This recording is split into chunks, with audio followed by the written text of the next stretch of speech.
पहले तो मैं संसारिक भाषा में मृतक आत्मा को अपनी श्रद्धांजलि व्यक्त करता हूँ।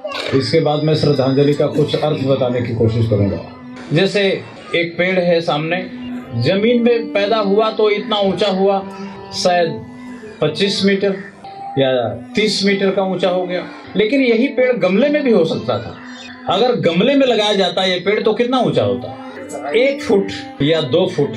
बीज यही था जिसमें संभावना थी 30 मीटर ऊंचा पेड़ बनने की, लेकिन उसको जमीन नहीं मिली तो वो 2 फुट का ऊंचा होकर रह गया। हमारे देश में जो हम लोग हैं, हम सब पेड़ के जैसे हैं, और हमारे घरों में जो हमारी आर्थिक स्थिति है वो मेरी जमीन है। अगर वो जमीन है ठीक ठाक जड़ें फैलाने के लिए तो हम उम्र भर जीते हैं और इस दुनिया को बहुत कुछ दे कर जाते हैं। और अगर जमीन नहीं मिलती, यानी आर्थिक रूप से तंग परिवार में हम जन्म ले लेते हैं, पैदा हो जाते हैं, तो बहुत कम उम्र में हम चले जाते हैं। और जैसे ये वृक्ष या कोई फलदार वृक्ष अपने जीवन में कई लाख फलों को देता है, लेकिन अगर वो बोनसाई हो, किसी गमले में लगा हो, तो लाख तो छोड़िए, कुछ 100 फल पूरी जिंदगी में दे पाएगा। अब वो फल न दे पाना समाज का नुकसान। राम प्रवेश राय जैसे लोग, हमारे माँ बाप भी, हमारे रिश्तेदार, ऐसा नहीं है कि राम प्रवेश राय जी अकेले थे, हमारे आपके रिश्तेदार भी वही हैं, हम भी उसी पोजीशन में हैं। हमें एक बीमारी हो जाती है, हम टालते रहते हैं। हमें दूसरी भी, उस बीमारी से दूसरी हो जाती है, उसको भी टालते रहते हैं। फिर 2 बीमारियां मिलके तीसरी पैदा कर देती हैं, हम तीनों को टालते रहते हैं। फिर 3 बीमारियां मिलके 5 बीमारियां और पैदा कर देती हैं, हम उसको भी टालते रहते हैं। क्यों? इसलिए टालते रहते हैं कि डॉक्टर के घर जाते ही इतनी मोटी रकम मांगेगा। अब बच्चे को रोटी खिलाएं, पढ़ाएं, लिखाएं कि अपने इलाज में जाके डॉक्टर के यहाँ बर्बाद हो। क्या करें? इस मजबूरी में ज्यादातर निम्न मध्यम वर्ग के परिवार अपनी बीमारियों को ढोते रहते हैं, और ढोते ढोते एक दिन पानी नाक के ऊपर चला जाता है।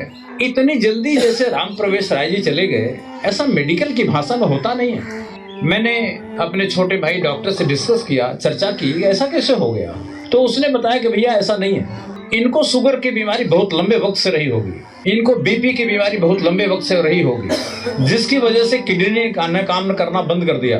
और चूंकि ये मेहनती आदमी थे तो मेहनती आदमी को बीमारियां पता नहीं चलती, वो चलता रहता है। बहुत सालों की बीमारी थी, वो तो पता तब चला जब पानी नाक के ऊपर चला गया। अब यही संपन्न परिवारों में क्या होता है, वो हर 6 महीने में बिना किसी बीमारी के रेगुलर चेकअप कराते हैं। रेगुलर चेकअप में पता चल जाती है बीमारी शुरू हो रही, अभी शुरू हो रही, वहीं उसका मुंह पकड़ के दबा दिया, 2, 4, 10 टैबलेट में काम हो गया, तो बीमारी उभरती नहीं। लेकिन निम्न परिवारों में, निम्न वर्ग के परिवारों में बात बढ़ती जाती है।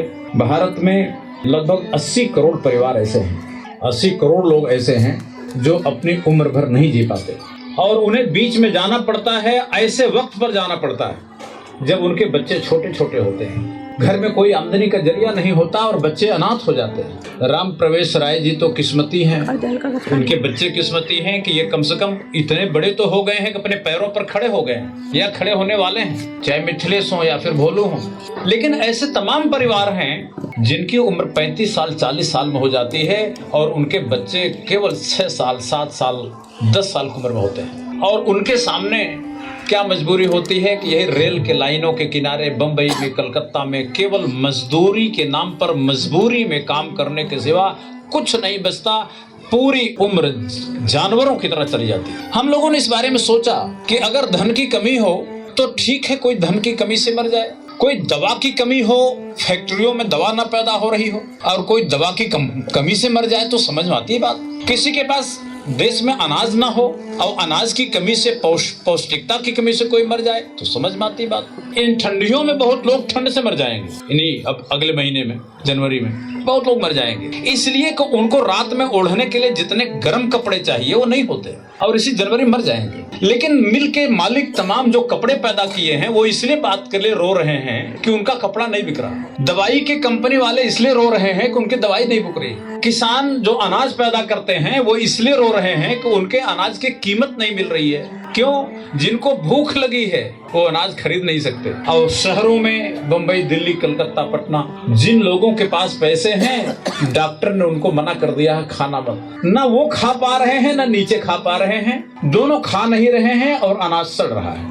अनाज की कमी होती लोग मरते तो समझ आता, लेकिन अनाज की कमी नहीं है। सारी कमी सोच की है। सोच की ये है कि हम ये मान लिए हैं कि आदमी की सांसें तय हैं और जब वो सांस आ जाएगी, सांसें पूरी हो जाएंगी तो इंसान चला जाएगा। तो हम जीने की कोशिश नहीं करते, हम रास्ते नहीं ढूंढते कि हमें जीना भी चाहिए, या हम चलो हमारे परिवार के एक आदमी गया तो पड़ोसी के परिवार का ना जाए, हम वो जुगत नहीं करते, प्रयास नहीं करते। इसलिए दुख है। हमने बहुत सारी चीजें मान ली। उन्हीं मान लेने वालों में एक चीज श्रद्धांजलि भी है और आत्मा को शांति भी है।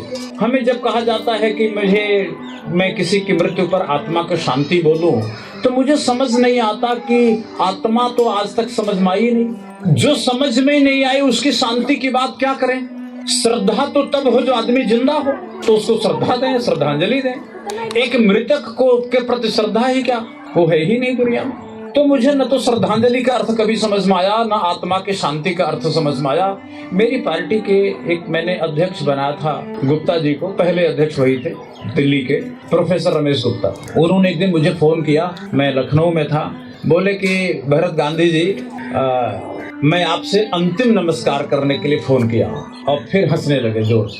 हमने कहा अंतिम नमस्कार मतलब? कह बस अब मैं 5 मिनट बाद इस दुनिया में नहीं रहूंगा। फिर ठहाका मार के हंसे। तो हमने कहा ये कौन सी बात है? बोले मैंने फोन इसलिए किया है कि अगर आप व्यस्त न हो ज्यादा तो हो सके तो मेरा अंतिम संस्कार अपने हाथों से दिल्ली में आके कर देना। हम कहे भाई कमाल की बात है, एक आदमी ठहाका मारता है, हंसता है और हंस के कहता है कि मेरा अंतिम संस्कार कर देना, और फिर कहते हैं मेरी आत्मा को शांति मत देना, और मैं मर जाऊं तो बोलना कि मेरी आत्मा को क्रांति मिले, और ये जो वोटरशिप का काम अभी तक नहीं हुआ है वो हो जाए। मैं थोड़ा सा, वो जो बोलते थे उन्होंने 150 किताबें लिखी थी। वो हल्के आदमी नहीं थे, उनकी उम्र 76 साल थी, लेकिन स्वस्थ थे, खूब बढ़िया दिमाग, एकदम बढ़िया काम करता था, चलते थे फिरते थे, कोई प्रॉब्लम नहीं। मैं 5 मिनट बाद फोन किया और उनका फोन नहीं उठा, घंटे जाती रही। फिर मुझे शंका हुई, उनके बेटे को फोन किया। उनका बेटा दिल्ली दूरदर्शन में नौकरी करता है। उसने अपनी माँ को फोन किया कि पापा के हाल पूछ के बताओ, गांधी जी पूछ रहे हैं। जब उनकी मम्मी ने उसको फोन कर बताया कि वो तो मर गए, वो तो खत्म। अब उसने मुझे बताया कि सर आपको ये कैसे पता चला कि मेरे पिताजी मर गए? हम कहे पिताजी के मरने की खबर मुझे नहीं है, वो कह रहे थे मैं 5 मिनट बाद नहीं रहूंगा, और फिर ठहाका मार के हंस रहे। ऐसी घटना घट गई तो मैं हवाई जहाज पकड़ा, दिल्ली पहुंच करके निगम बोध घाट पे उनके अंतिम संस्कार किया, जैसा उनकी इच्छा थी कि मैं अपने हाथों से करूं, तो उनके बेटे उठे मुझे ही दे दिए, सर आप ही करिए। मैं उस आदमी को भी जानता हूं जो इस तरीके से गया। मुझे लगता है जाने का सबसे बेहतर तरीका ये है, हम जब तक जीवित रहना चाहते हैं तब तक जिए, और जब नहीं जीवित रहना चाहते, ऐसा लगता है मेरी शरीर का उपयोग नहीं है, तो इसे बिजली का बल्ब बंद कर देते हैं, उसी तरह बंद कर दे। इतनी समझ जीवन के बारे में तो हमें होनी चाहिए। अन्यथा ज्यादातर आदमी डर के जी रहे हैं कि पता नहीं कैसे मौत होगी। राम प्रवेश राय जी तो किस्मती थे कि उनके दोनों बेटे बिहार की सबसे बड़ी हॉस्पिटल में उनको वो सबसे अच्छा से अच्छा इलाज कराते रहे, और डॉक्टरों की निगरानी में बिना दर्द के, बिना तकलीफ के इस दुनिया छोड़े। लेकिन ऐसे भी लोग हैं जिनको पैरालिसिस हो जाती है और बिस्तर पर वो 8-8 साल पड़े रहते हैं, उनकी सफाई नहीं होती, मक्खियां भिनभिनाती हैं, उनको भोजन नहीं मिलता चारपाई पर, और घर वाले 2-4 महीना सेवा करके थक जाते हैं, फिर गालियां देना शुरू करते हैं। इस बदतर हालत में उनकी मौत होती है। मेरे हिसाब से इस तरह की भी मौत की जरूरत नहीं है। इतनी समझ तो हमारे अंदर पैदा होनी चाहिए, और ऐसे कानून भी बनने चाहिए कि जब ऐसा लगे कि कोई इंसान अब इलाज नहीं हो सकता, उसे जाना ही है, तो उसे तड़पाना क्यों? उसको इस दुनिया से आराम से विदाई होनी चाहिए। रह गई बात कि आत्मा का पुनर्जन्म होता है कि नहीं होता है। मैंने तो इंजीनियरिंग पढ़ी है, मेडिकल कॉलेज में कम से कम मैंने MBBS का पूरा कोर्स किया है, जेनेटिक्स पढ़ा है, विज्ञान की जितना ज्ञान मुझे है, और अध्यात्म भी हमने पढ़ा है, ऋग्वेद पढ़ा है, यजुर्वेद पढ़ा है, सामवेद पढ़ा है, और जितने भी धर्म ग्रंथ हैं पढ़ा है, बाइबल पढ़ी है, कुरान पढ़ी है। हमने जितने भी ग्रंथ पढ़े उससे इस निष्कर्ष पर निकला पहुंचा मैं कि जो लोग पुनर्जन्म की बातें करते हैं वो केवल सही प्रश्न का झूठा उत्तर है। एक आदमी कहता कि बढ़िया आदमी है, बहुत अच्छा आदमी है, लेकिन गरीब क्यों है? इस प्रश्न का उत्तर नहीं मिला तो पुनर्जन्म का हमने कल्पना गढ़ी इसका उत्तर देने के लिए। एक आदमी का जवान बेटा मर गया, हमने पूछा ये इंसान बहुत अच्छा था, इसका जवान बेटा क्यों मर गया? तब इसका उत्तर कहाँ दिया? पुनर्जन्म की कहानी। ये इंसान के असली सवालों का नकली जवाब देने के लिए पुनर्जन्म की कहानियां गढ़ी गई। लेकिन अगर कोई मुझसे ये पूछता है कि क्या पुनर्जन्म होता नहीं आत्मा का, तो मैं कहता हूँ आत्मा का पुनर्जन्म होता है। आत्मा का पुनर्जन्म गारंटी से होता है। ये वैसे ही जैसे एक आम के लाखों फल हैं और उन फल गिरते हैं, लेकिन कुछ फल दोबारा पेड़ बन जाते हैं और बाकी फल पेड़ नहीं बनते। कुछ फलों का पुनर्जन्म होता है, जब वो दोबारा से लगा दिए जाते हैं और वो फिर से पेड़ बन जाते हैं, उनका होता है। लेकिन इसका ये मतलब नहीं कि आम के सभी फलों का पुनर्जन्म हो गया। इसी तरह इंसानों में जिनके बच्चे पैदा हो गए, बेटा पैदा हो गया या बेटी पैदा हो गया, उनका पुनर्जन्म उसी दिन हो गया जिस दिन बच्चे पैदा हो गए। मृत्यु के तक पुनर्जन्म का इंतजार करने की जरूरत नहीं है। जो पैदा हुआ, हमारे भोलू पैदा हुए राम प्रवेश जी के घर में, मिथिलेश पैदा हुए, इनके शरीर में राम प्रवेश जी पूरा का पूरा जिंदा है। सब कुछ जिंदा है, कुछ बचा नहीं, सब कुछ सगुण रूप में। पुनर्जन्म पुत्र के रूप में होता है, पुनर्जन्म पुत्री के रूप में होता है। आत्माओं का मरने के बाद कोई पुनर्जन्म कभी नहीं होता, कभी नहीं होता।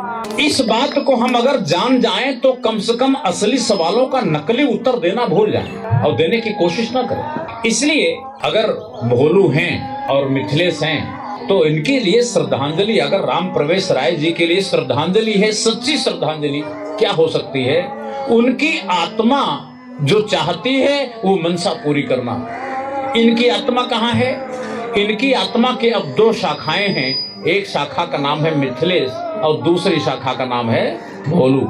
ये जो चाहते हैं इनकी मदद करना, इनका सहयोग करना ही श्री राम प्रवेश राय की सच्ची श्रद्धांजलि और सच्ची इनकी आत्मा की सेवा है। इसलिए मैं सांसारिक भाषा में बोलता जरूर हूँ।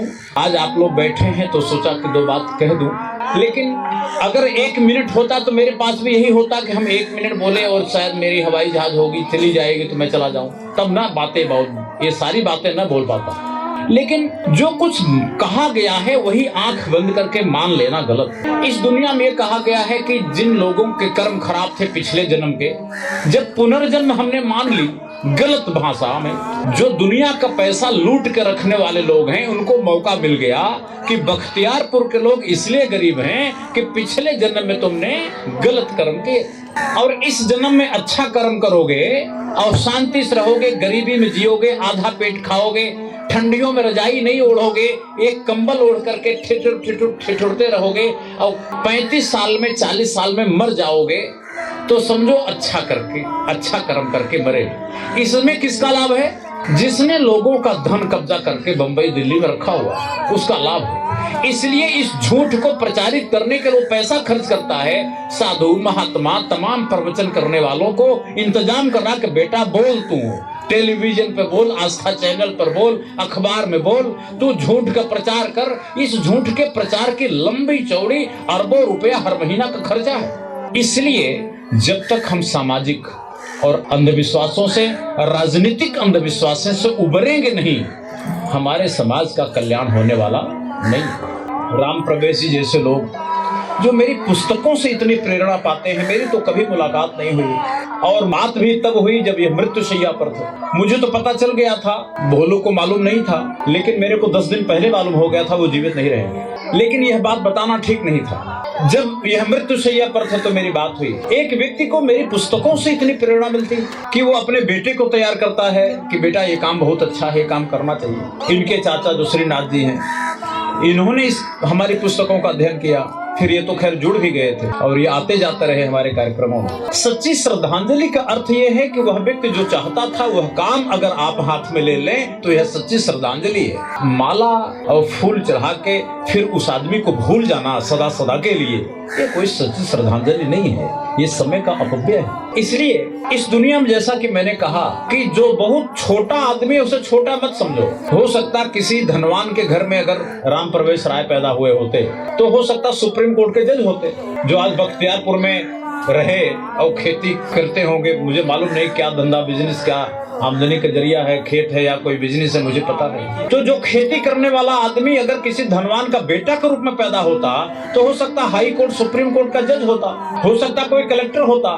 कि मेरी पुस्तकों का अर्थ जो समझ जाए, छोटा आदमी है ही नहीं, वो जरूर बड़ा आदमी है। लेकिन वो गमले में पैदा हुआ, जिसको 25-40 मीटर का होना था वो 2 फुट का होके रह गया, जिसको हम देसी भाषा में बोलते हैं बोनसाई। हमारा सारा समाज बोनसाई है। अगर हम एक गमले हटा के मिट्टी में सबको रोपने का मौका दे दें, मिट्टी में सब लोग उगने लग जाएं, यानी सब लोगों को आर्थिक सुविधा दे दें, सबके घरों में जो हम लोग मांग कर रहे हैं 8,000 रुपया आने लग जाए, अगर सरकार से जो हम मांग कर रहे हैं कानून बन जाए, तो हर व्यक्ति जो राम प्रवेश राय जैसा है वो जितनी शेप और साइज के लिए पैदा हुआ है उतनी शेप और साइज में विकसित होगा और संसार का उतना कल्याण कर पाएगा। मेरी नजरों में आज राम प्रवेश राय जी को यही श्रद्धांजलि देनी चाहिए कि कम से कम वोटर्स पार्टी इंटरनेशनल की बातों को समझ करके जुड़िए, और अगर न जुड़ सकिए तो कम से कम आज के बाद समझना शुरू करिए। बस इन्हीं बातों के साथ मैं आज इस श्रद्धांजलि सभा में अपने वक्तव्य का समापन करूंगा और आप लोगों को धन्यवाद दूंगा कि आप लोग इतनी दूर दूर से समय निकाले। भोलू को और मिथिलेश को मैं धन्यवाद देता हूं कि अपनी आर्थिक विषम परिस्थिति के बावजूद भी इतना सारा इंतजाम किया, इतना खर्च बर्च किया। जिस व्यक्ति का बेटा इतना प्रतिभाशाली हो, उसकी आत्मा, वह व्यक्ति का व्यक्तित्व तो निश्चित रूप से बहुत बड़ा था और उनसे न मिल पाने का जो दुख है मुझे आजीवन रहेगा। मैं इन्हीं बातों के साथ अपनी बात का समापन करूंगा। बहुत बहुत धन्यवाद।